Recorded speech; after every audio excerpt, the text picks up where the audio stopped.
fear and desire at the dawn of the Corona age.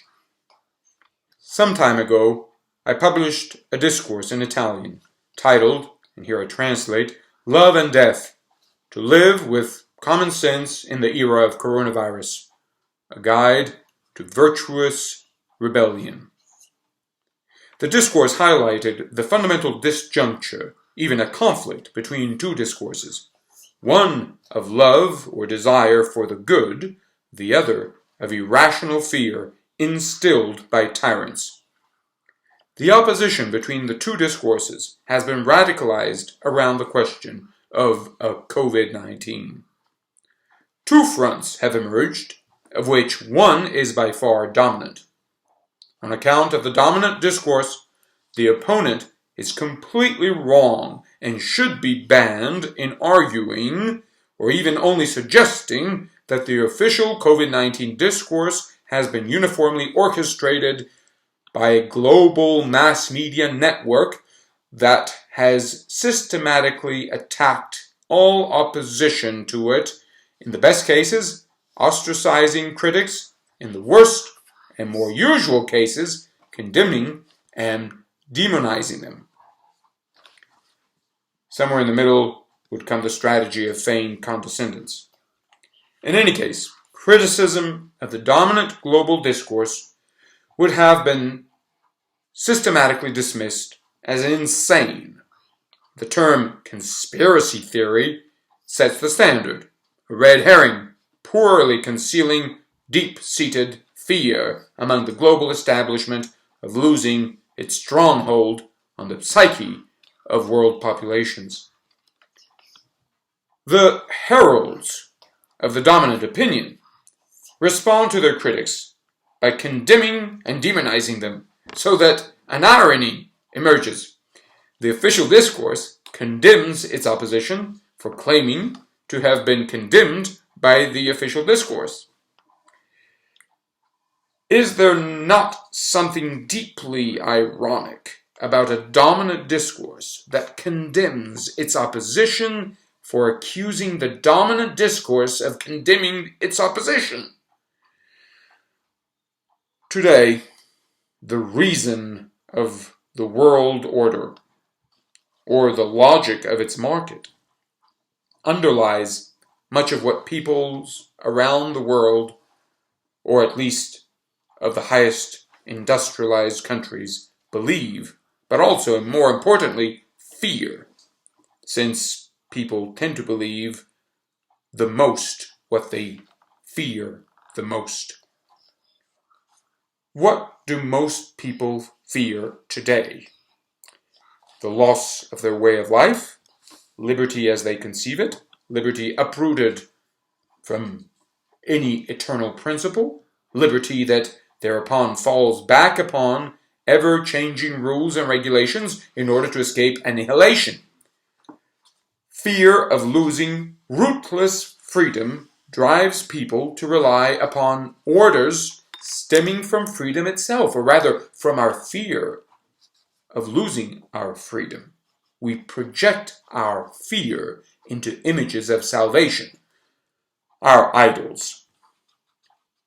The currently dominant discourse manifests systematically the circularity of a fear that produces the certainties, the frontiers, to contain itself. Is there any crucial difference between our fear-spun idols and the divinity of traditional religion? In the latter case, we project our loftiest desire into what we fear the most. Is this not the same in the case of all of our idols? We must answer in the negative upon noticing that the fear driving us to trust governmental directives is not a natural fear, but a highly mediated, even an instrumentalized and compelled fear. It is not a fear of what we naturally desire, but a fear of what we are deceived into believing to want. Our desire of currently dominant rules and regulations is not natural.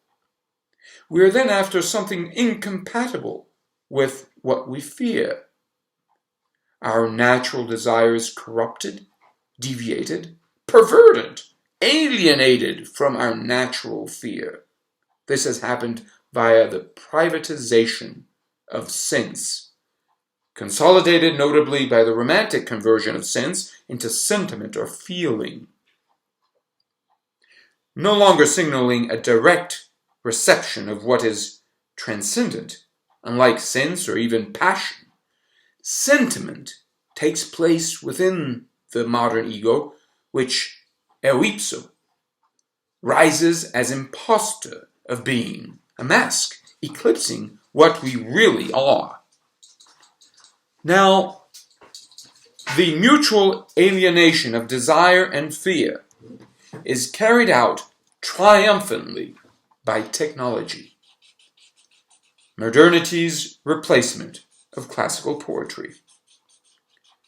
Modernity's technology, as opposed to pre-modernity's art, what the Greeks call techne, aims at founding a new world beyond all fear. A new world that, having first internalized fear, evacuates it in the name of a life that is as clear and distinct as Cartesian ideas are supposed to be.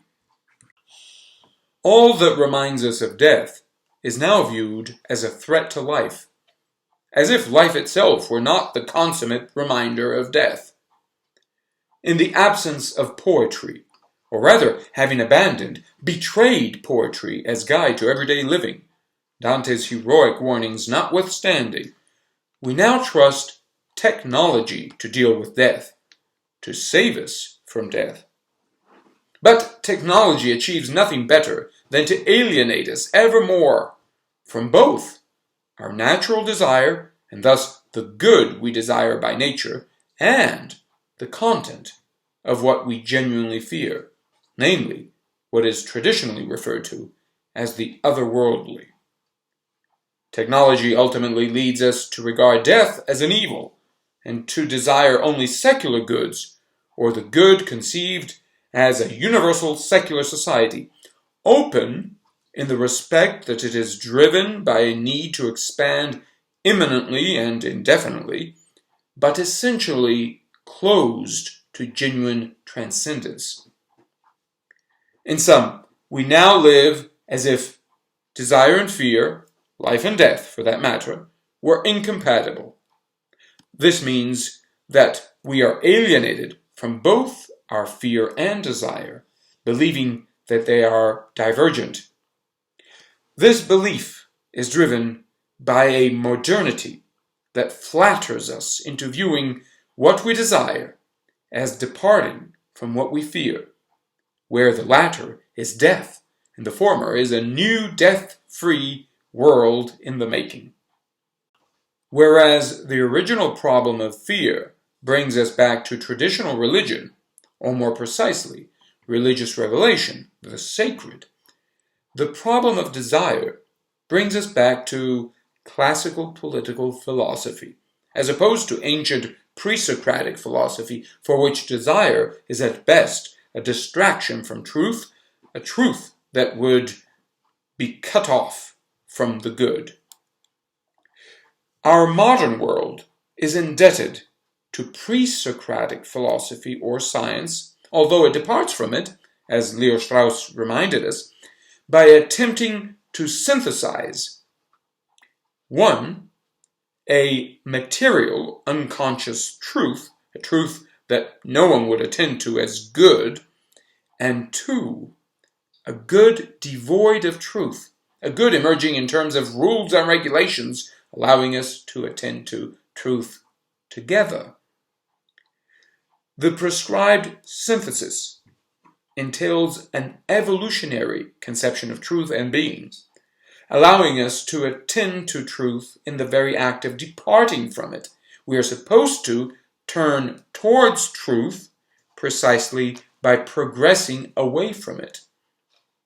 This is possible only insofar as truth itself is progressing or expanding, only insofar as it supports our progressive society. The modern world is then characterized by a society dedicated to truth. The truth in question is unlike that of pre-Socratic science insofar as it is conceived as bound to our society, and it is unlike the truth of our Socratic tradition insofar as it is not originally good.